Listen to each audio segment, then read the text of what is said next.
Assalomu alaykum.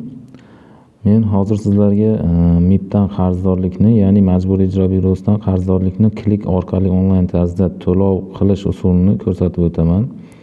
Buning uchun klik ilovasiga kirib olamiz. Xo'p, klikdan kirganingizda pastda to'lovlar, ikkinchidagi to'lov tizimiga kiramiz.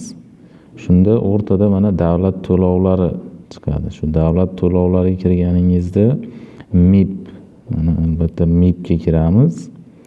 MIBga kirganda kvitansiya raqamini kiriting deyiladi. Shunda kvitansiya raqami kiritiladi.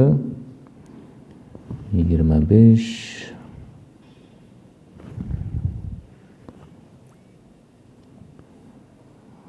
Xo'p.